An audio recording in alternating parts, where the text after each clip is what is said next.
أعوذ بالله من الشيطان الرجيم. بسم الله الرحمن الرحيم.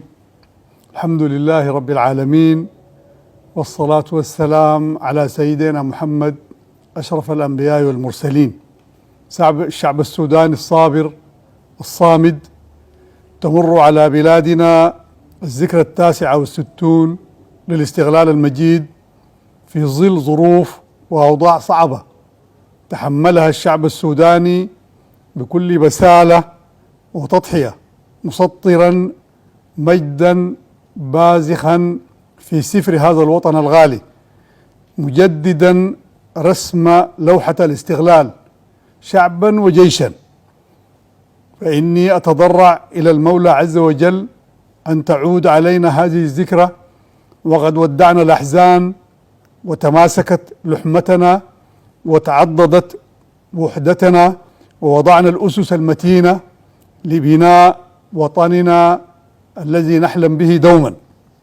مواطنين الكرام، إنما يتعرض له شعبنا الكريم في كثير من ربوع بلاده من تقتيل وتشريد وتجويع وإفقار وانتهاك للحرمات على يد ميليشيا الدقل الإرهابية والمتعاونين معها والداعمين لها.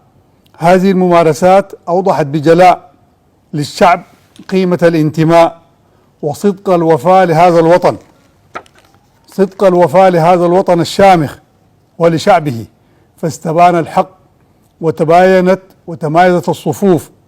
فهنيئا لك شعبي بأبنائك المخلصين، وتعسا لأولئك الخونة والمأجورين من الميليشيا وداعميها وأعوانها.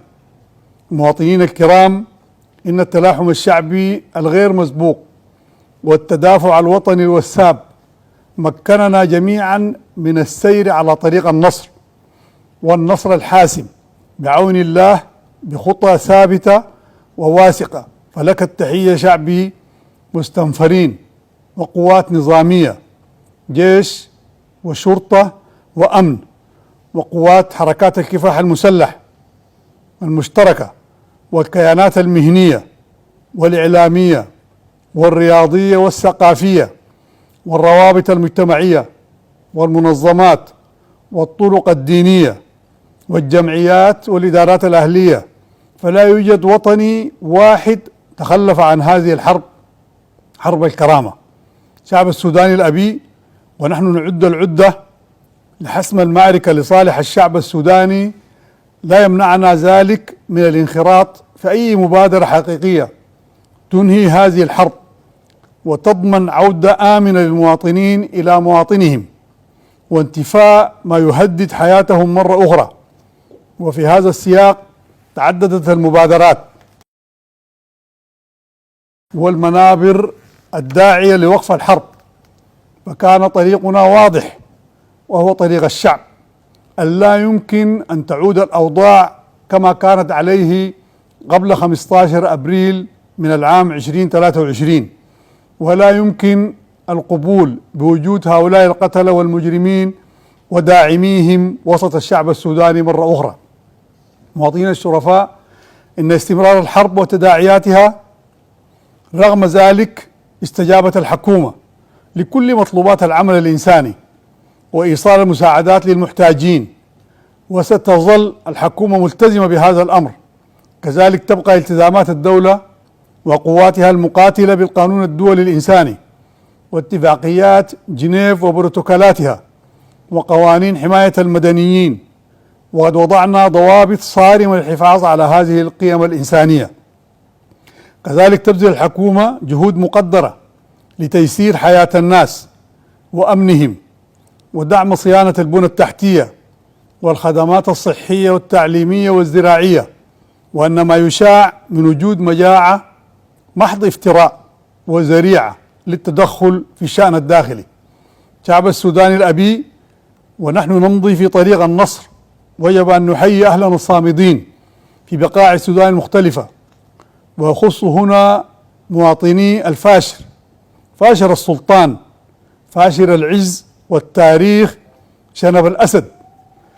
التحية لرجالها ونسائها وشبابها وجيشها بكل مكوناته، أطراف سلام وقوات نظامية ومشتركة، مورال فوق ومستنفرين وشعب. كذلك التحية لجنودنا في كل موقع وهم يسطرون لوحات العز والصمود. تحية لكل من انخرط في منظومات الدفاع عن الوطن والحق، فالشعب السوداني هو من يقود هذه الحرب وهو منتصر بعون الله وحوله وقوته.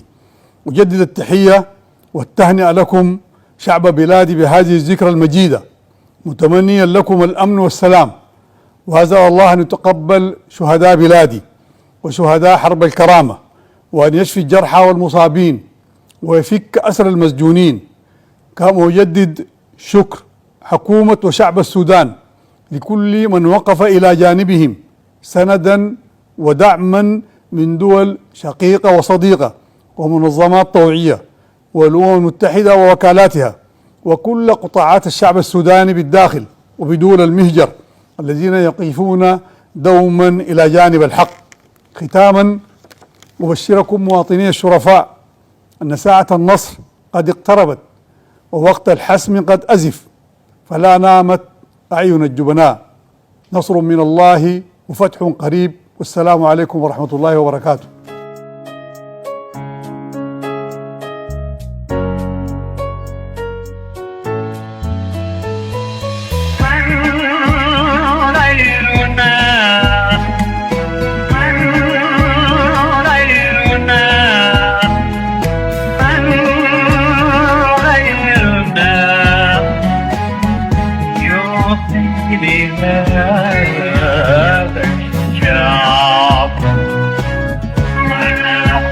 Yeah.